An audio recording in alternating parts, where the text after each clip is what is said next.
Hello, everybody. I have my special guest here today, Carolyn, who's going to introduce herself. And guess where we met everybody? Online, just like so many of my guests. So, Carolyn, take it away. Introduce yourself. Let us know a little bit about you, and then we'll dive into today's conversation.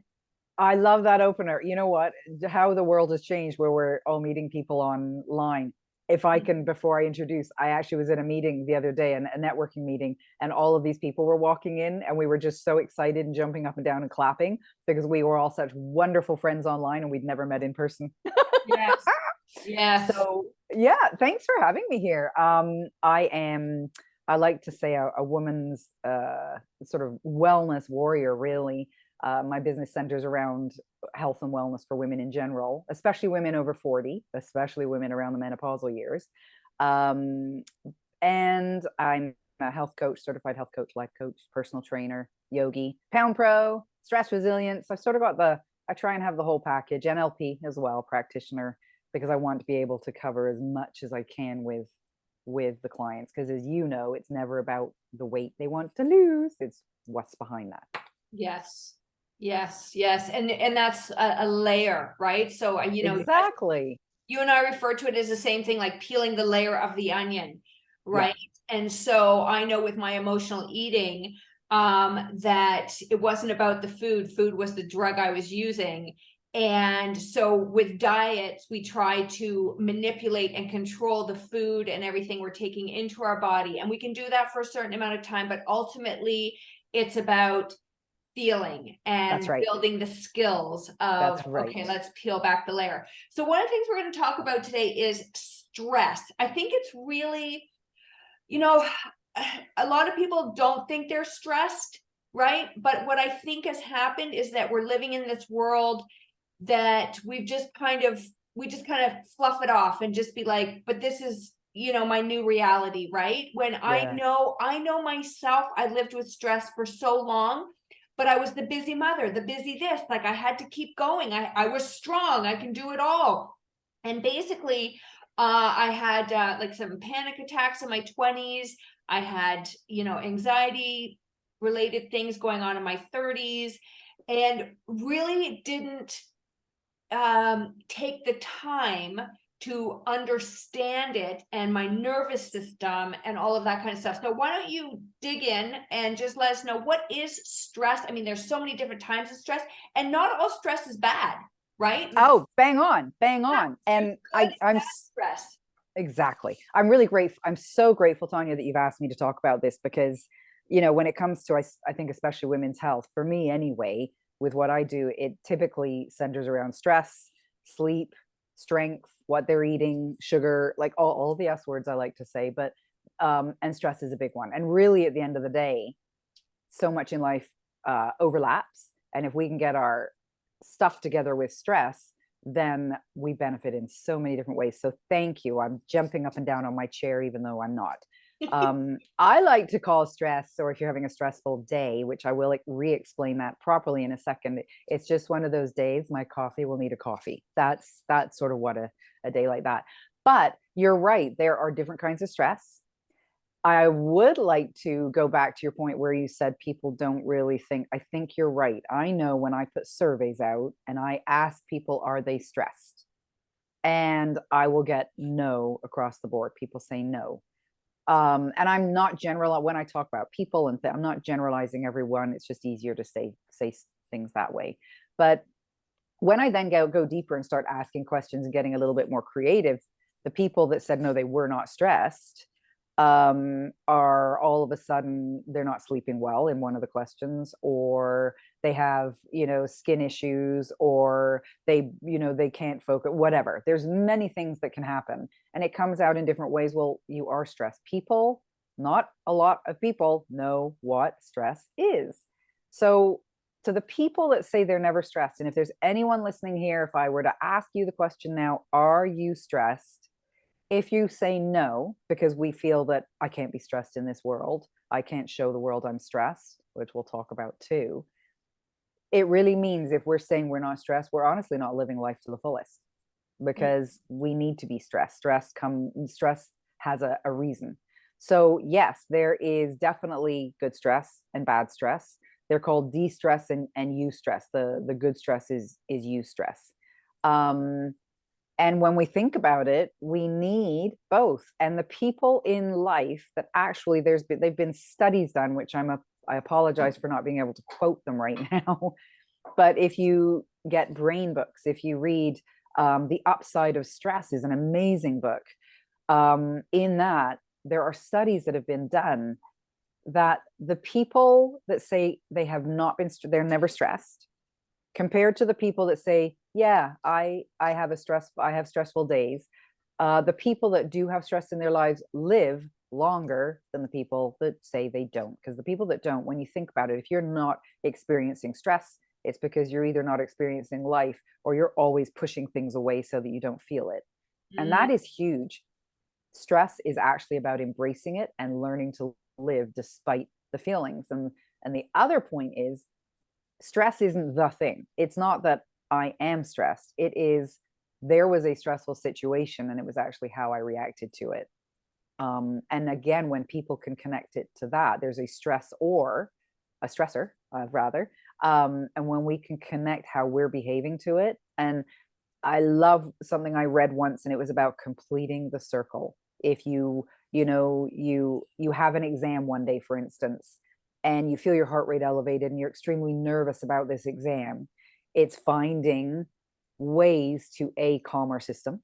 But then how can we deal with it? Well, you know what? If I sit and I study for a while, I know I'm going to do better in the exam. And completing the circle to where it's like, okay, I've done stuff and now I feel calmer. You've allowed the stress to work through the system and then you've released it. And it's when we release it that is important. And whether we do that through breath work or through mindset or through exercise or food. So those are sort of that's the background to stress. I do believe, you're right, especially as women and especially at our age, but I think women in general, but I'm sure anyone listening to this, we can fly through life and not think. And we think either we don't think about the stress or the number of people that are anxious right now. And I really wish that I could help people sort of take a step back and breathe and really deal with it, because we can do so much more when we are reacting to it well, but then not flying through life. I think if people can really embrace the thought, and I know you're big on this too, in helping people in actually finding that they're important enough to take time for themselves each day, it could be a game changer for stress. So that's sort of my thought on stress. I can talk as well about how it has an effect on the brain or this, many areas, but that's sort of the background, if that makes sense. You know what? I'm going to write down brain on stress because we're going to come back to this in a second. Okay. Love talking about the brain. Yay. So you know what happens is I think what happens is we become adapted to our current situation. You're right. And so now it's our new normal. Yes. We don't know what it is like to relax and to let go. So I've talked about this before, but I gave I've been self-employed since I've been 23, 25, somewhere in there. So which was like 3 years ago, I hear. 3 years ago, that's right. And when I had children, if I don't work, I don't get paid, right? And so I had children, and talk about just a stress on its own, having children. Like physical, mental, emotional stress, right? It's a stressful time. And I did not allow myself to probably heal fully because I wanted to get back to training some of my clients. Now, listen, I'm talking like I trained 1 or 2 clients a day. It's not like I went back to, a 40-hour work week. Yeah. But anyway, I now have 2 kids. I'm working. I'm not getting enough rest. And we moved from the city to the country. And I said to my husband, and my kids were not in daycare. And when we were in the city, and we moved to the country, and all of a sudden, not maybe like the first day I relax and I'm not teaching and I start to put my kids in daycare twice a week, my body had hives all over. Oh, I want to talk about that. Yes. Yeah. And my husband's like, what's going on? I said, my body has no idea how to relax. Yeah. I have been on hyperdrive for the last 2.5 years of being a mom, full-time, working when I can, being a wife, all this stuff, right? And so, I had panic attacks in my 20s, but whatever. I've talked about those. But that is the idea of when I was in this moment, I just kind of kept pushing it to the side. And even I'll tell you, I maybe use comparison because I'm like, well, I'm not working full time, so I should be able to handle this. That's right. A Right? lot of women tend to do Yeah. that. What's the matter with me that I can't handle it? I'm only working a couple hours a day. Buckle up, Tanya, like, Yeah. get in the game. And so I definitely didn't allow myself that time to rest, because I don't know if it's comparison. I'm just trying to think right now, or ego or something. But what happens is if we don't listen to these messages, Mm-hmm. we'll get sicker and sicker and Yep. sicker. Okay, so that's like a physical stress that I definitely had. Now I'm going to tell you one other one, and then we'll talk. But I have been ignoring. I fell off my bike about 10, 13 years ago. Mm-hmm. I had stitches in my face. I cracked my tooth. And over the years, we've been watching it develop. Right. Okay. And so in March 2021, I actually had neuralgia, like facial. It was the most horrific thing I've ever had. Like, I'd be walking, I'd fall to my knees, sharp electric pain throughout my face. And so long story short is, okay, that was March 2021. I just got a root canal April 27th. Okay. Okay. I had been putting off because I was afraid, I was confused, and I was in denial. But I had this bacterial infection growing in my face, and this is stress. Yeah. So this is another kind of stress that I was kind of ignoring because, and listen, the last 2 years I've had face rashes, swollen eyes, like the craziest stuff coming up. And I would go to the doctors and they'd be like, here's a cream. And I said, you know what? I want to know what's going on. Like, why do I keep getting this kind of stuff? Right. And I spent quite a bit of money on cream, and it did nothing because I didn't get rid of the root cause, which my husband thinks that's a really funny joke. Yeah, exactly. There's stress within our bodies that I was getting signs, right? But I was too afraid, I was too confused, and I was like, I'm strong, I'm healthy, my body will fight this off, until I couldn't stand the pain anymore. And I've been on more antibiotics this past year than I have been in the last 20. So I'm so glad we're doing this episode. Yeah, so there's stress for me and all the things that I kind of ignored, right? And that's what happens. And so now I'm in, like, anyway, it's been a horrible, I shouldn't have, but I did. But it's been a learning experience that I will not repeat again, right? That's right. So this is what it's about. I'm always trying to, be as healthy as I can, still having this human experience. So, I'd love to hear, a stressful time in your life and what you've learned from it. And then also, what is like our brain on stress? What does that mean?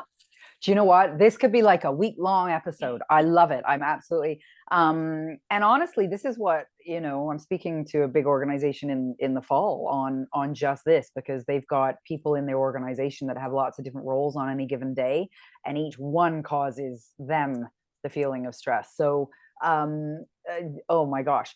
So let's go back. There's a lot to unpack there. The first thing is, first of all, I sort of think in life, we go through life, like you say, and we learn. And very similarly, I've had my experiences as well. I think when people look at their life, they can all see, if they really look deeply, how certain things have happened, and either it's related to stress or it's not, but they've learned. And then if they move forward and apply those. So what I didn't know was I was learning how to deal with stress right from when I was 28. I didn't have it perfected, but I almost died at 28, and they couldn't understand how I survived. And I did not even know that I was using my breath at that point. So we will touch on breath for stress, but I did not know I was using my breath. It just was something natural. I had to stay awake because I had to stay alive. And that was my first one. I, over the years, have suffered with something which sounds very similar to yours called urticaria. And urticaria is sort of if you were to take the worst form of hives and then put that on steroids. The version I had was the one on steroids. And what I'm hearing from a lot of people lately, I will talk about this in talks and I will have somebody come to me and go, oh my God, my girlfriend, my husband, somebody, they've been having this same thing. And they think it's the end of the world because you do at the time, but there are ways to get through that. And so the lessons that I learned, because that was so debilitating that the very last, for the first couple of times I had it was 6 weeks. I was completely deformed, literally like I've got photos I could share with people and completely ruin their day of being completely looking like the Elephant Man. But I was itchy 24/7. Oh And yeah. I was in pain. And the only part, and this was stress that had created this, or me reacting to stress situations, the only part of my foot that had nothing on it were the pads of my toes. And so I went through a living hell. And I think that was more than living hell than actually almost dying. It was crazy. But the lessons that came from it, again, did not know anything about meditation and breath work. And again, for some reason, this came in, and that is what saved me. The last night of having it, this one night where I wasn't sleeping in a bed. I had to sleep on the couch. I had to have wet towels on me. It was crazy, but I went to bed one night thinking, I can't do this anymore. And I don't know what that means. I can't do this anymore. So I have to go to bed, or I'm either going to wake up in the morning and ask my husband to put me into a psych ward. Absolutely no joke. That's the only thing that could have helped me. Or I'm going to be over this.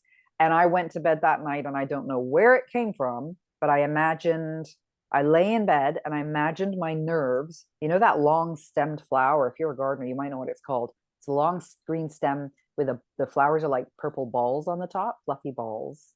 Okay. And they're very pretty. And I imagined each nerve being one of those flowers. And I picked it, I squished the flower and I threw it away. And no word of a lie, the next morning I got up and I had gone to bed completely blown up and in agony. And I woke up and I could just feel lying in there in bed that something big had changed. And I went in the mirror. The majority of my body had deflated. Spots were mostly gone. And this is what was really crazy. I went out the bedroom door. My husband was up already. And I was at the top of the stairs. And we had a very lazy Westie who had to be really carried upstairs. Like she was just lazy. And I swear our dogs know, they sense when there's something wrong. I mean, we know that they're trained to sense epileptic seizures and stuff like that. And she looked up the stairs at me, saw me, and she couldn't run up the stairs fast enough. And she was jumping against me, like just jumping. But when I looked back, the night before I woke up with this starting, she was on me. We were watching television. She was pawing at me. And we were like, what is going on with her? So pretty sure she sensed I was getting it and then it had gone. But anyway, that was sort of a side note. That breath and meditation help there, which I can talk a bit more at the end about how to do it for this kind of thing. But when we have spots, when we have anything going on with our skin or our body in any way, our body, our nervous system is telling us something is very wrong. And so what can we do? And so if people can really take that to heart, I teach yoga. And what I have learned about yoga and what I love about it, I just taught a class this morning. And what I love about yoga, you get taken to another place. And maybe people don't want to do yoga. But for me, what it makes you be is extremely self-aware. And you start really listening to your body and getting curious and going, where am I feeling? What is that? Okay, what could I do to? And that's what I love it for. So you're right. People, if they are struggling, need to, if they not need, I don't want to say need, but it's time to sit back and go, okay, rather than pushing through and being super person, what do I need to do to fix this? Because if I can fix how I'm feeling, my family will benefit. And for me, it was, they won't see this woman, my son and husband. How could I was daily in tears, crying, breaking down. I couldn't do anything and they couldn't help me. Like that was awful for them. So when we make ourselves well and happy from the core, our family are benefiting. The other thing is, And this isn't a list of everything that's wrong with me. So just to hear, this is because I love to apply what I've learned from all of these challenges. The last few years, I have had tinnitus in both ears. And again, at the very beginning, when I caught it, I wasn't sleeping 2 hours at night and it wasn't even sleeping. Again, I'm in lots of tears. You can imagine my poor husband has had a lot of tears over the years for me. Um, and I did not know how to handle it. And if you look, which I stopped, if you look at a lot of sites where people are struggling with tinnitus, it is awful. Their life, they can't handle it. I had to stop because it is so soul destroying. And so I decided, what do I need to do to help myself through this then? There's got to be a way, because there are people living with tinnitus. And again, it was my breath and my breathing and my meditation and my mindset that has had me figure it out. So I live despite, I have the same ringing. It's very high pitched in my left ear, very low whirring in my right. The right is the harder one. I had a concussion years ago, jaw is out of alignment. I get complete pains up my head, all of these things, but I have to live despite them. And so that's why breath has helped and things. And then the last one is that, it's, I don't know, it can be applied. We're, of course, your podcast is all about menopause. We're both very much into helping women of this age and through this experience. I love to say, for women that I speak with and work with, it's learning how to live despite menopause. Menopause is not a time where we lose, we become invisible. We are not our menopause. We have so much to offer this world, and it's learning to live with the symptoms despite them. And maybe through putting habits into place, we can actually go, oh my God, my hot flashes have gone or decreased. Maybe they have not changed, but you can now live despite them. And that's what I would love people to take away. If they put certain things in place with their mindset, they can live with things despite them. They really can. And so that's the only reason I brought all of those up, is every single time what the same thing has helped me get through it and live despite. Yeah. And you talk about action steps. So I always talk about in here, we make choices. And choices Yes, have consequences. And I that's don't right. tell anybody what to do at all. I'm like, you know what? You can do whatever you want, but every choice has a consequence. That's right. And when I started to develop this mindset in my early 30s, that my choices, I'm taking ownership. I am taking Awesome. ownership of my Yes. choices, and my Yes. choices have consequences. And I'm going to put my big girl pants on. I'm going to stop lying to myself, and I am going to accept responsibility. So if Awesome. I overeat, if I overdrink, if I skip a workout and I start to feel caca-poo-poo, okay, I can put those together. When I eat healthy and I'm not drinking a lot and I'm working out, I feel amazing. When I Yeah, have a good night's sleep, I don't crave carbohydrates. And when I have a bad night's sleep, I'm bitchier the next day, and I'm like, that's right. something to eat, right? And so when you start to really sit back and observe yourself, I tell people, like, I look at my thoughts like I'm in a movie, and sometimes Perfect. I look at my thoughts and I'd be like, okay, what am I thinking? Because thoughts are feelings, create actions, create results. That's right. Everything starts with a thought. So if we're not aware of our thoughts, right, we need to sit back, and then we have to realize that some thoughts are good, some thoughts are bad, right? And so Mm-hmm. what do we do with those thoughts, right? And how do they feel in our body? So the next part was the feelings that we have in our body. And so Mm-hmm. you and I have had definite signs come up, Yes. physical, right? Yep. That we could choose to ignore or listen. And if anybody's on medication, and for some things you do need medication, like I had to go on, Absolutely. but there are some people that choose just that path without doing the eating better, the That's choosing right. exercise. I like the foam rolling changed my life to decrease my nervous system like I had That's right. my nervous system was shot. So wherever you are in this cycle, like I have to, like, again, we all have choices, but I know that living a healthier lifestyle and working on your mindset is paramount, because a pill a lot of the times just reduces the signs and symptoms. It doesn't get to the root cause. And that's it. Yeah, it's your daily habits that you Yeah. create that help you. And when you eat better, when you sleep better, when you move better, your stress, you're not as stressed, right? And That's so, right. I like to say, emotions are energy in motion. And unfortunately, a lot of us aren't in motion enough these days. So we're getting very stagnant. And these emotions take root in your cellular being.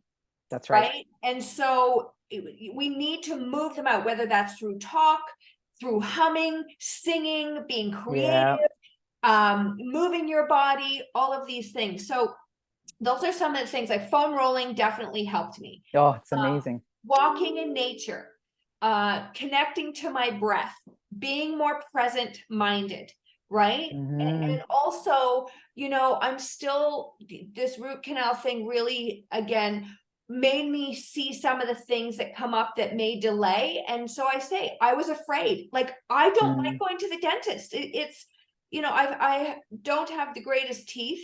So there was fear, there was confusion. Do I get the tooth pulled or do I get a root canal?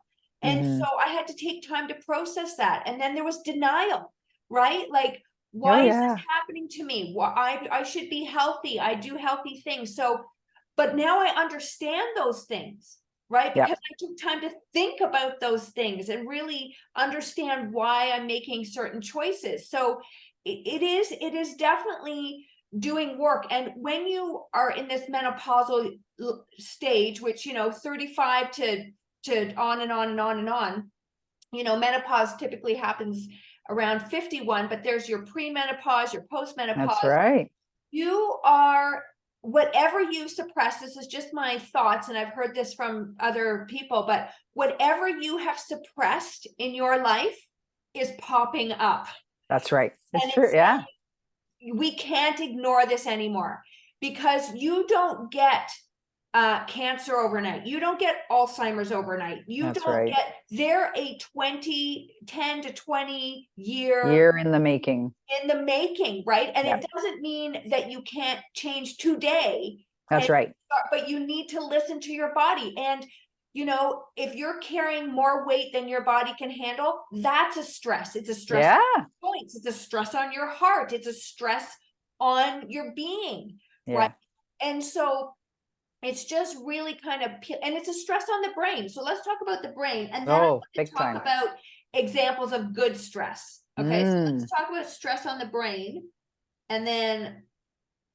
Yeah. Okay. So it's, oh my gosh, this excites me. First of all, I love to connect things with the brain, because at the end of the day, our health is our brain. There's a wonderful and forgive me, I can't remember if she's a neurosurgeon or a neuroscientist or both, but if people look her up, they'll find her, Dr. Lisa Mosconi. And she has written a book called The XX Brain, which I highly recommend every woman on the planet buys, because not only does it talk about the woman's brain, it talks a little bit about menopause as well in that. And she is the one that coined the term, and I love it, that women's health is brain health. And funnily enough, I have always, when I've worked with my clients, I try, it's the feelings, all of those things. But at the end of the day, everything connects to our brain. If our brain is not healthy and our body can move, our brain needs to be healthy. What was the name of the book? Pardon? The XX Brain, the two, like literally two letters, the XX Brain. And it's a very, very, very, very, very good book. Okay. So just amazing. Now, and there's also Maria Shriver. It has her Alzheimer's, there's a whole organization based around it, if people look her up as well. Because a lot of women tend to suffer from Alzheimer's. If women do, it can be in their 50s that they get it, not necessarily their 50s, even past that, because we're caregivers and we're looking after, at a certain point the kids go, and then it's the parents, and there's a lot that women put themselves off, and then it tends to be they can really struggle with that. Does that mean as we get older we are going to get it? Does it mean if we've had a stressful life as we get older are we going to get it? No, because like you say, everybody's different. that if we actually now take the bull by the horns and decide to put things into our life, we can help. And so I'm going to talk a little bit about the brain and meditation in a minute as a result of that. So it's really about, honestly, people in getting to a point where they're like understanding the cruciality. I don't know if that's a word, but I think it sounds quite good. The cruciality when we're women and we're the menopausal years, this is it. This is probably the last chance we get, let's say, to make it very dramatic, but we get to put ourselves first and really get our shit together. And for our heart, because heart disease is so prevalent with women as they go through menopause, for everything. So we need to, in this moment, because there's still a lot of people, I think, that might think, you know what, I'll do it when, I'll do it when, I'll do it when. No, we need to today do things for ourselves. So the brain is very, very affected in a serious way by stress.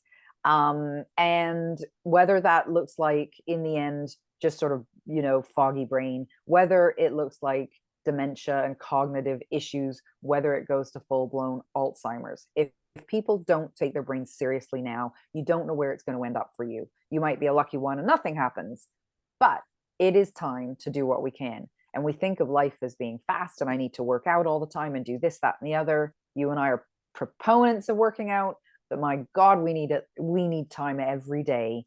And it could look like 1 minute or it could look like 1 hour, but we need that time every day. There's also a connection between our hips and our brain. And when our hips are called our emotional junk drawer for a reason. When we feel a little, when I feel a little tight or funny in my hips, there's a certain feeling. It's almost like, I can't describe it. It's almost like I feel nauseous in my hips. When I feel that way, I know I've overdone things and I need to take a step back, because if my hips are, then I know I'm just not great in my mind, and vice versa. We want to make sure, which is why it's so important as well, to stretch our hips. We have become a society, a culture of sitting, and from our brain to our hips to our eyesight to everything, it's so affecting it. We need to take our health seriously. And then stress, really, you know, it includes our thoughts, our emotions, our physical reactions, as we talked. I mean, and there's a lovely saying, I'm sure everybody's heard it, where you can tell yourself you can or you can't, and you're right. You can tell yourself, you can tell yourself you're doing stuff for yourself and it's all the right stuff, and you're really, you know, you're just fooling yourself. We really need to.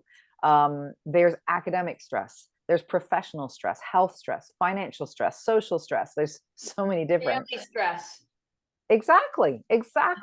So it really is, because the brain is us and we need to keep it healthy. And so even when it comes to menopause, I'll say to clients, we're not going to talk about you getting over menopause. Menopause is a thing and a stage. Let's talk about you figuring out how you're going to strengthen your brain, because your brain is going, oh my God, what just happened to the estrogen and everything else included? So its reaction are then the symptoms. And so it's, how can I help myself? And that's why it's so important for you to have this show. And you know, I've got a TV show here in London where it's all about this. It's important, I think, women learn to take control back. And how can they take control back? Don't look at menopause as a thing. Look at menopause as my brain.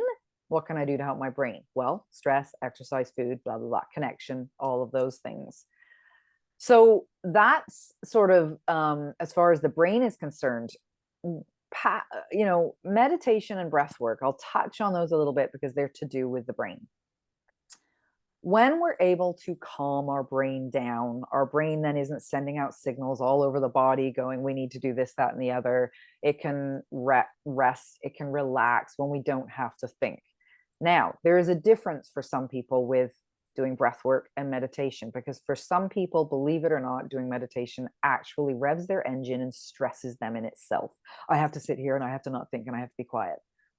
I will also say the people that I have come to me, just like we've spoken about the fact that if you ask people if they're stressed, many times they'll say no. I will talk to people about meditation, and the first thing I hear without a doubt is always, oh, I can't do it. My brain goes everywhere. And so people don't do it. It's like balance. We have to do it. And so the key with meditation is if you lie down on a couch or on your bed and you decide to meditate, and you find your brain going everywhere, I'm going to tell people something that's super important, and hopefully they can resonate with this. It means they're human. Yeah. Everyone does it. You can be a monk who has meditated his entire life every day and still have a day where you lie back and all of a sudden everything is coming at you. So it is going to happen. It is not about trying to push it away. And it's not about stopping and going, I can't do this. It is very much about lying there and breathing, because we can actually get to a point where you can sit in a busy airport and meditate. The class I did this morning was in a gym where it sits right next to all the room with the big guys using the weights and banging. So throughout the whole meditation, you've got clanging and banging, and you have to get to a place where you can sort of be within, and it doesn't matter. I liken it to, some of the examples are being a mountain, and our thoughts are the clouds, and sometimes they can float, and sometimes they're not there, and sometimes they're whizzing about windy. Doesn't change the mountain. Or maybe a movie trailer. We sit and we watch the trailers before an actual movie, but we actually just watch them slide along. We don't land on them. It's not landing on them. And so with meditation, which I'll explain first, it's very much about, you could do it lying on your bed and say for a minute. It's about putting your alarm on your clock for, okay, I'm going to meditate for 2 minutes. Put your alarm on for 2 minutes. So you're not constantly lying there going, oh, is it 2 minutes up yet? Is it up? Yeah. I've got to make sure so it's about making sure you cover that. It's about lying there, and you can do guided, you can do with music, you can do a bit of everything, or silence. And it's literally just lying there and breathing. And if people focus on their breath, which means, where do I feel it? Is it my nose or my chest or my belly? Where do I hear it coming in? They will find that in time their body will relax. And the goal, so all of these things that I've had, it's always been when I've brought my attention back to my breath. And even now, when I was sleeping only 2 hours at night, I decided to try various ways, and I changed my mindset on how I look at sleep. When I walk through that door, I had to have a certain mindset. I do a guided meditation every night before bed because it helps me get to sleep with the ringing, and then I'm in a lovely sleep. I do what I need to do. But if I wake up in the night, which is so rare now, I go 6.5 to 8 hours regularly. But if I wake up in the night, instead of lying there, which I think a lot of, especially women that suffer with hot flashes, might go to, oh, I'm hot, and oh my God, I've woken up again. Oh dear, what time is it? I highly, highly recommend, don't look at the clock. It's dark. It's bedtime. Your alarm will go off when it's ready to get up. Try and think about something positive, like, oh my God, I still get hours to sleep. This is wonderful. And then just focus on the breath. Focus on where they're feeling, seeing, hearing the breath. And when they do that, it might still take them time to get back to sleep, but that sleep will be so much deeper, and they're training their brain to wake up without the stress of, oh, I can't sleep. And that goes a huge way for women with hot flashes. Again, you're learning to live despite them. That's been a game changer, because keep in mind, I wake up, and every night I wake up and I have this lovely, delightful ring in both ears, and it used to get me. Now I bring my attention back to my breath, and I don't care. I accept it all, and I just go to bed. So I'll back to sleep. So meditation is, you can lie there, you can sit. A lot of people, I think, used to think that you have to sit down and fingers up and no, meditation is what you make it. If you want to walk and meditate, do it. If you want to lie on a bed and put a note on the door and say, don't come in, mom is her own time for a little while, for 10 minutes. If you want to, sometimes I'll lie down on my kitchen floor. It's like, you know what, I want to do it right here. And if I walk away, I might not. So I'm just going to do it right here, making sure they're nice and warm. So meditation is one thing. Breath work is actually, I mean, obviously it is incorporated with, it is part of meditation. But if people don't want to feel the discomfort or stress, if they feel that way of doing meditation per se, if they just lie down and they listen to their breath, or they count, 5 breaths in, hold for 6, exhale for 7. There's box breathing. Imagine a box, and you breathe in for 4 along the top of the box, and hold for 4, and then you breathe down for 4, and then hold for 4. So there's many different ways of breathing, but all they're doing is getting our brain to look in and not focus on to-do lists and what's going on and the stress. I wish, if there's one thing that people take from this, I wish that they would get into either breath work or meditation daily. Start small, like anything. I'm not going to say I'm going to do it for 5 minutes every day. I'm going to try and do it for 1 minute this Thursday, and then build on that. Why I'm so passionate about that, A, is yes, it's helped me, but I know it's helped the people it's helped around the world. But they've done studies on monks' brains and nuns' brains, because, you know, they do so much meditation. When we meditate, it can actually help our gray matter to grow. And that's why, if somebody's had a stressful life, or if they've had reactions that are stressful to stressors their entire life, and they think this is it, no, it's actually not. It doesn't have to mean they have to go down the road of any cognitive issues. If they start today, it actually can help create whole new, you know, action going on in our brain, which to me is amazing. So I think you're right. It's actually so much. It's about calling it. It's about people stop. If they can stop going through life, if they find they're like this, I think a lot of people, and I really don't want to sound judgmental, I did this myself. I think we do go through life, and sometimes we do try and trick ourselves into thinking we have to be anything and everything for everyone. I'm, you know, I'm going to get it all done, and I don't have time. I'm so busy. I have a real problem, actually. I've got many problems. No, I have a problem with, I will have so many people that will say to me, like, if we're going to have a coffee or something, I know you're really busy, but, and that actually, I love people. I love my friends. They don't offend me. That line offends me, because I am never too busy for people, but I am also not too busy. I am not busy. I love what I do, and I have a lot of balls in the air that I throw in the air. I take time for myself, but I love what I do. So I don't see myself as busy. I'm not, because there's this picture to me, this connotation when people say you're busy. To me, I have a lot that I do and I love it. In fact, it lights me up, but I'm never too busy for people that I know and love. And so, you know, people need to get out of the busy thought as well. Yeah. I'm busy, or people I know are busy. You know what? Just do whatever you can do in your life to allow you to be happy and healthy and fun. And if that means working and doing an awful lot of hours, but you take time for yourself every day, and you're listening inwardly all the time to your body and your brain and what it's telling you, it doesn't matter. So, but it really is, it's about acceptance. So when we meditate, it's accepting if my thoughts come and go. All right, I'll just accept it.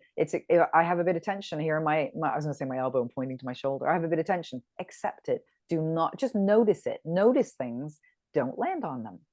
And when people can really start to do that, I think they'll find that it helps, and it goes so far to helping how they deal with stress. You become a completely different, calmer person. So, you know what, a couple of things that I do when I'm out driving and I pull into my driveway, I oftentimes turn off my car and just sit there and breathe, or just collect my thoughts. And so look at transition times, right? Oh, perfect. Opportunity to take 3, bang on, 10 deep breaths. Another one I do is when I walk my dogs every day, and there's some days I'm better than others, but I love walking meditation. What birds do I hear? awesome. What do the trees sound like?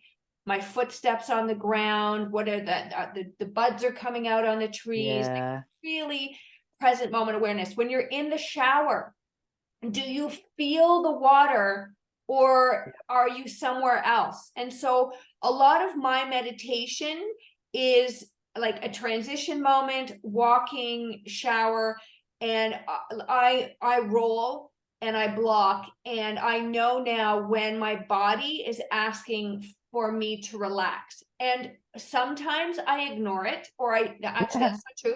Sometimes I choose in that moment to do something differently. Yeah. But more and more and more and more, I'm giving myself that time, and it can be 90 seconds. Like, and this is the whole thing that you and I are talking about, is don't build this up. If you do a minute a day, better than going, I don't have time today, I'll do it next week. And then you never do it. And then it's like, oh, you know what? Okay, that now I'm going to start meditating 30 minutes a day. You won't do it. That's right. It's honestly taking the 3 breaths to 10 breaths before you go in your house. It's the little moments. And, that's why I talk about simple shifts. It's one of my biggest concepts, I guess. I talk about it in my book, Cookie Dough in the Dark. That's what changed me, because I'm all, sometimes you're like, I'm going to go on this big diet. I'm going to make this big change. That's right. You're not going to do it consistently. And it's these consistent habits. And you've given us, work on that meditation, that present moment awareness, connect with your breath. Even though we breathe, like the breath is a great thing, because if we breathe all day long, but are you actually connected to your breath? Are you consciously aware of where that breath is going in your body? Is it going into your belly, your back? I love thinking of waterfall and perfect. and out of my vertebrae down into my hips. So, you just kind of bring these images in. So those are some great tips. I'll just touch on breath before your next question. But the other thing with breath is how we breathe, because I don't know if everyone knows this, is we need to, our facial structures over the centuries have changed because people became mouth breathers. Yeah. And when we breathe through our mouth, I know you know this, so I'll explain it to everyone else if they don't. When we breathe in through our mouth, our body is being put in a state of fight or flight. When we breathe in and out through our nose, we are taking that breath. It's going to the cells, it's going to the brain. Our brain needs all of that breath. And so if people can get used to it, to practicing, and again, they might find every day that it's challenging, but even learning to nose breathe and sitting there at your desk and going, oh, I just remembered, or putting a note on the computer, oh, nose breathe for 10. And in the end, it will come natural, to the point that when you work out, you can do it. When you sleep, it even helps people, not everyone, but there's been studies done on people with sleep apnea, that if actually you can train them, put medical tape, please, not any other kind, but put medical tape over their mouths. And if in the night that trains them to breathe through their nose, it can help with that. So breath is honestly the unsung hero of our health.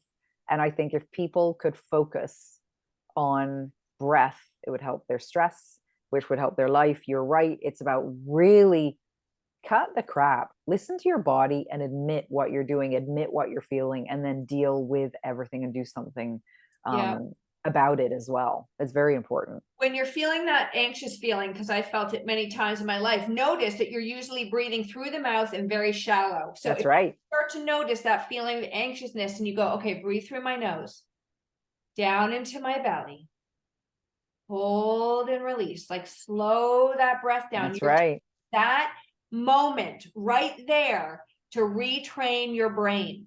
Exactly. Right. And the other thing is as well, some people to make it easier for them, some people might want to just lie there and imagine, like you say, the breath being a waterfall, or the breath going down to their belly or down to their feet if they're lying down. Some people could use a light, like imagine it's a light. You're lying on the floor, there's a light at the base of your feet. And as you breathe in, it comes all the way up and then releases. Or it could be a warmth, like connect it with something that makes it easy for them to focus on. And it can be a game changer. It really can. I also like just focusing on which nostril am I breathing in and out of. Yes, exactly. All sorts of things. Like, I teach chakra stuff. And one of the things that we use when we're talking about each chakra is where you feel that breath on your in your body. And when we do the throat chakra, it's always more on my right than my left. Isn't that interesting? Oh yeah. And I can't remember the sides now. I always get this mixed up, but one side is that I need to practice listening, because I think I'm a great talker, and that's why I think my right side is more active. So then I'm like, Tanya, you need to listen. Isn't that practice something? Listening. And awesome. So you can really start to also feel the subtle imbalances in your body. And then, I'm a very curious person. So I just start to look at all different, there's not one answer. And I think this is what we're that's right. There's not, you do this one thing, right? So meditation, like you said, it's not just sitting there with your fingers together, sitting. That's so uncomfortable for me. I usually lie down or I'm walking. Yeah. That to me works, or I'm on my roller or on my blocks. Yeah. Don't get stuck, because that can be stressful. Thinking, That's oh, I right. have to do it this way. No, you don't have to do it that way. So find what works for you. Okay, so now let's talk about some examples of good stress. So glad you brought this up. So good stress, and I want to preface it with, so people understand, it doesn't matter if you have good stress happening or negative stress happening. They are both affecting our body in the same way. And if we do not complete that circle, it is going to affect us in the same way. And so really what's happening is our body with either state is being put back millions of years ago, where there was literally the saber-toothed tiger, and we had to have stress to help us notice it and make a run for it. That's where we're putting our body every time. So it's not to be taken lightly. It's like every time I am in a stress state, this is what's happening. And good stress has the same effect. Good stress could be, my best friend is coming from the other side of the world. I haven't seen her in forever. Our son is coming back from out west to visit us. I just got great news about a job. Like, good stress can be really happy stuff, and it's awesome.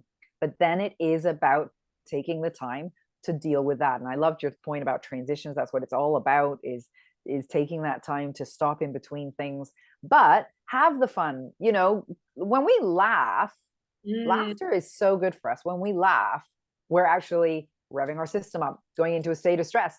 And then we have those deep breaths, and it's what happens after that takes us out of that. So it's about understanding that it is both good and bad, and good situations can have an effect on us, but it's about, fully getting through them. Maybe it's when something great is happening and you feel your heart rate going a little quicker. It's about, I tend to find mine in my spine. I will get excited and I feel a weird feeling in my spine. My body tells me I have to sit back and I have to breathe for a bit. Or maybe it's dancing, or maybe, like you say, it's going for a walk, or just talking or laughing with someone. Keeping in mind that, yeah, there can be good, there can be stress, there can be bad stress. It's about figuring out, listening to our body, the situation, regardless the kind of stress it is, if that makes sense. And exercise is a good stress, right? Like when Absolutely. we stress our muscles, like, what's really, and then they grow better because they're Yeah. being made stronger. when this kind of saddens me. I think it's episode, I don't know, I'm going to say 7, 6, 10, somewhere in there, where I did a podcast on strong bones after 40. Yeah. And I'm telling you, this is something that should be on your high radar, right? Oh, yes. High radar to look after strong bones. Oh, yes. You need to stress your muscles, which stress your bones, by lifting weight. And I don't know how many views I have on it now, but it's not the top one. And you know what? Because it's not like how to lose fat. That's right. It's all about weight loss for some. But I'm telling you, if you haven't listened to that one, listen to it again and again, because you do not want osteoporosis. You do. Do you know what's really funny about that, Tanya, is the fact that when you say that, I have to say that, so years ago I did and funnily enough, one of my next guests on my podcast is an amazing physio coach, but I had him, I've known him for years, and I had him on I had a YouTube channel, and one of the episodes was same thing. It was about everything we need to do for our bones after 50. And he was brilliant. The information he gave, compared to all the other, not as many views. Anytime I have done, and I'm so glad you made this point, anytime I've done anything to do with bone health and strength training, I get the least amount of engagement to it. And it blows my mind, because like our brain, yes, we need to keep those bones strong. We need to stress them. And yet in the next sentence, you'll have a conversation with someone where they're like, I'd like to lose weight. I'd like to be stronger. I'd like to do this. I'd like to do that. But if you put stuff out about this stuff, it doesn't seem as sexy. And to me, I'm so glad you brought it up. We need to stress our muscles just like we have. Yeah, it's crucial for the health of our bones. So yeah, that's a brilliant point. Yeah, right. And our diet also, good or bad, can stress our exactly. Right? Our thoughts. Sugar is awful for stress. If people, oh my gosh, I've got a webinar coming on all about sugar. Sugar just oh my gosh, just like added sugars, processed foods, blah, blah, blah. If we could get people really focused on their sugars and decreasing that, I know I'm speaking to the choir here with you, you've written the book. Yeah, I'm with you on that. Holy cow. Yeah. And again, it doesn't have to be this monumental shift. I have a 30-day No, added sugar detox, which is just teaching people to get rid of the added sugars. Again, not all of them, but the ones where you're like, oh my God, I didn't know that had sugar in it that I'm consuming. That's right. Powder, right? And so that's where you start. We're always looking for hard. Like our brain is kind of trained that way. It's like if it's not exciting and like I got to do this boot camp, I got to do this, That's this hard right. thing. And if I say to you, you know what, we're going to take this little item of this added sugar product out of your diet every day, and you're probably not going to miss it, because you probably, they don't miss it. They tell me, they're like, oh my God, I didn't realize that this had so much And that's what happens, eh? right. I think a lot of people think they're oh, I couldn't live without it, I love it, and they don't realize the less they eat, the less they'll want. Yeah, and so they take it out, they make a shift, and that shift positively affects their blood sugar, like it positively affects their health, right? Absolutely. And these are the tiny things, and I say this about lifting weights. I'm like, 1 minute, put 1 minute into your day, but the brain, it's not exciting, but we have to start finding that excitement to go. Because That's what right. happens is your identity starts to change, and you're like, I'm the type of person who breathes before I walk into the house. Oh my God, like I'm starting to tap into myself. I'm the kind of person who lifts weights for 1 minute a day, right? And so Exactly. gradually changing your cellular, and your cells are listening to you, everybody. Your Oh, cells. it's so true. I'm so glad you said that too. So when You know what? I I don't, your I cells love are it. going, okay, you can't, you Big don't, time. right? And you have to say, I can, I am, Yeah, I am. exactly. And it's this mindset shift, and you have to believe in yourself, and just even hold the weight and say, I'm holding this weight, and Brilliant. calm your brain down. It's this whole amygdala that's setting off fireworks Yeah. there for some irrational fear. But I just, this is the point I've been trying to drive home this year. And I think one reason why I started this podcast is I'm asking women to stop dieting, to stop being focused Oh, huge. Yeah. their weight, because I will tell you, and this deals with the stress we're talking about. If your liver is under stress, if your kidneys are under stress, the last thing your body is thinking about is losing weight. Exactly. Right? Your brain is stressed. So how can you start to just do small, simple shifts every day to calm your brain, to cleanse your liver, to heal your gut? And That's right. all of these things are all the things you have to do anyway to lose weight. Right. And I think, I want to go back to your point as well about the sugar and the I'll make one more point, because so I eat a very low, I call it an eating, when I help you, it's called an eat. To me, it's your healthy life eating strategy. You're not looking to diet deprive, to lose weight for now. How can you find a way to eat that you thoroughly love, enjoy life? You can have a little goodie here and there, but at the same time, you're completely nourishing yourself. And I'll tell you, going back to skin and how it yells at us, I have had psoriasis on the back of my neck since I was 30. I can just picture the day where I was, the day it popped. Like I literally noticed I had it. And I started, I've always watched my intake of sugar, added sugars, net carbs, that kind of thing. But I went serious on it this year, knowing the benefit to the brain. And as someone with epilepsy, I have always wanted to focus on this kind of stuff. So I did. And what I noticed was I eat a very small amount of net carbs. I am not promoting for people to do that. Of course, they should be speaking to a dietitian about stuff like that. But what it did for me was I have no psoriasis. I went for 20 years with psoriasis. The other point is a few days ago, I decided I had this many net carbs in a day, and I don't miss carbs. I love that. I don't miss them. I don't miss sugar. I don't miss anything. I'm eating so well for my body with everything else.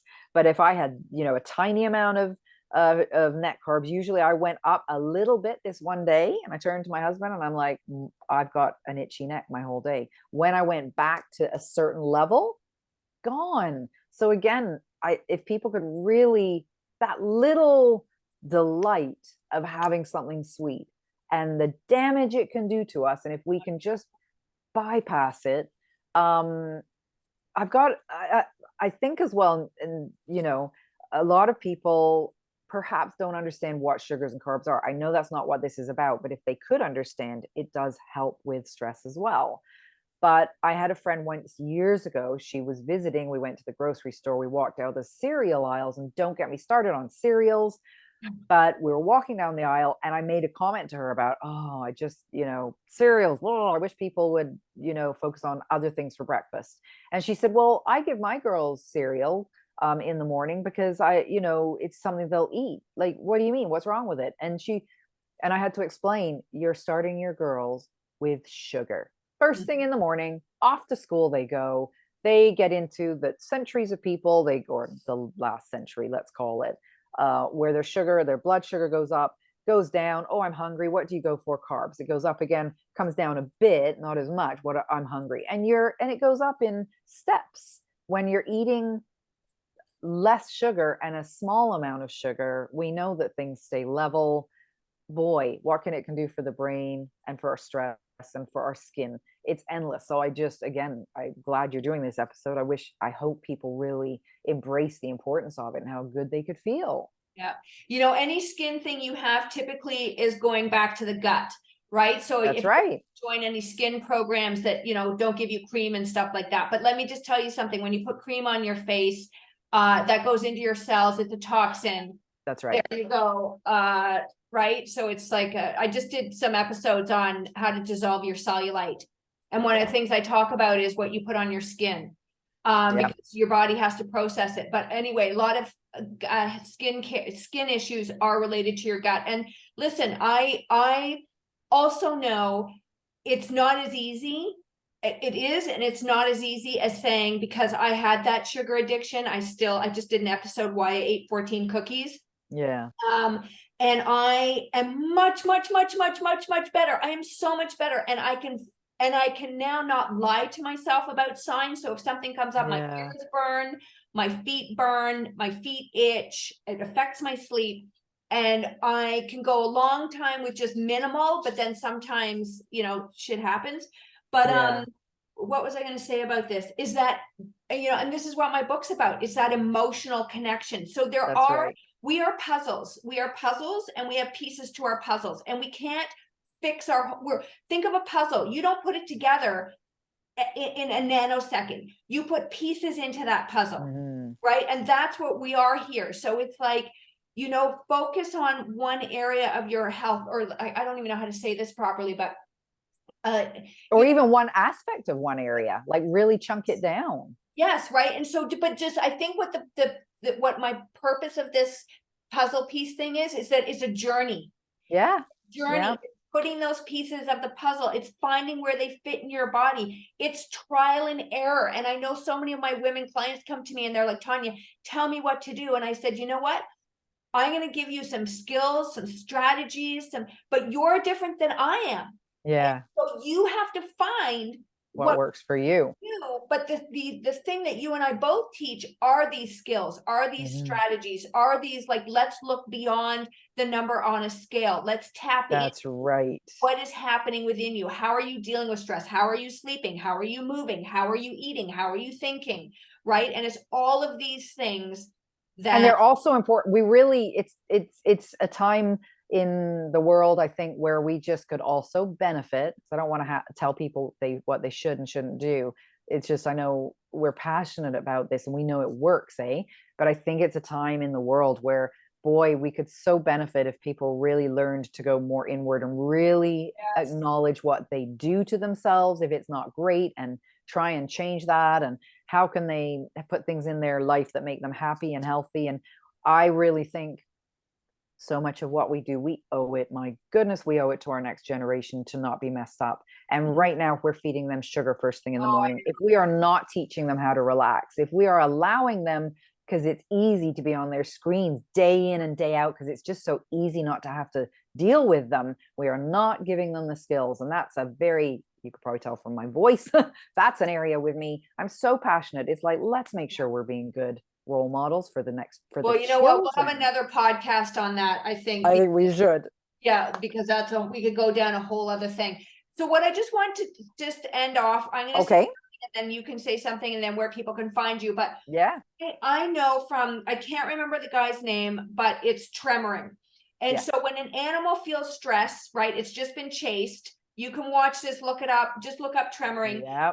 The animals will tremor. They will That's shake. right. They can shake, right? So they get that stress out of our body.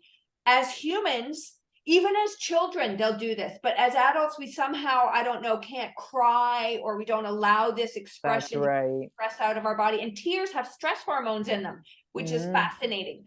But Yeah. anyway, if you are feeling stressed, and even though it might feel silly, and I love getting on my rebounder, but you don't have to have a rebounder, I just want you to shake everything out. Awesome. I love Shake it. it, shake Yeah. it, shake it, shake it, shake it. And you're moving that energy through and out of your body instead That's of right. letting it go into your cells. And I'm telling you, if you can fall in love with those cells, everybody, because that is who you You're are. right. We're cellular beings. If you can fall in love with your cells, I'm vibrating just from just doing that Oh, little I shake, love it. and get that energy out of you. That is a very quick and easy, effective way. You have a fight with your husband, just go into your room and shake it, shake it, shake it out. You know, there's Yeah. tension in your house, somebody ticked you off while dry, like just get Even it. if you're stuck, if you're stuck with a decision, you don't Yes. know. Yes. Just put some action into place and, Yeah, and it you'll get changes it. your physiology, you know, like just jump, jump, jump, Yeah. shake. Anyway, so that's my last tip. What's Love your it. last tip and where can people find you? My last tip, I would have to say is, I really, I would love people to take from this, to think of themselves as their biggest project. And Mhm. as their biggest project, what do they want? What do they want to feel? What do they want to be for others? And are they willing to give themselves time every day, be it a cup of tea or coffee? You know, for me, it's that first sip of coffee in the morning. So I would love for them, and it will benefit them if they can plan every day to take 1, 5, 10 minutes, whatever it looks like for them from here on in, where all they do is either sit and think, not think, sit and breathe, sit and listen to music, go for a walk. But if they can put one thing in every single day and start to become more self-aware, all of this will just lead to them noticing more about their body and what they're feeling. And so I would say that's the biggest tip. The other thing, and if I can just say this, because you mentioned about meds, yes, some people do have to be on them. I think for some things, I've come across people where they go straight to meds, and I do wish people would talk to their doctor. And if they can, you know, if they have to go on the meds, also speak with a coach or a therapist or someone about actions that they can do as well. Don't just rely and let meds be the savior. Do things in your life for you too. And I think that could be really big. But think about, this is way more than one point, eh? I guess just really getting self-aware, thinking about your hips, your head, and taking time each day for yourself. Very good. Very good. We could keep talking. I know. Okay, where can people find you, Carolyn? Right now at my table, no. They can find me. So I am on Instagram, and it's called Your Wellness Why. I'd love it if people wanted to find me there. I am also, if they're more into Facebook, I'm on Facebook at Coach Carolyn Wellness. I couldn't use that for Instagram because it got hacked and I had millions of people from goodness where following, and it was awful. So, and then I do have Roger, if they look up online, Rogers TV London, they can look at it on the web, and I have episodes of my Modern Woman's Menopause show is what it's called. And we're coming into season 3. We're about to start filming for that. And it's just about everyday women, honestly, really talking. And we have some experts on too. But this year, this season, I want to focus on everyday women. And so I would say those are the 3. CoachCarolyn.ca is my website. Perfect. Perfect. Well, I'm sure that people will walk away from this inspired. And I love sharing our personal stories because I agree. The vows I made to doing this podcast was to be authentic, Lovely. To be vulnerable, to, you know, let down any perfection and I'm perfect and like none of that. We're human beings. progress. So I think this has been a beautiful display of that. I thank you for your time, and I thank everybody for Thank you. listening. Thank you so much for having me.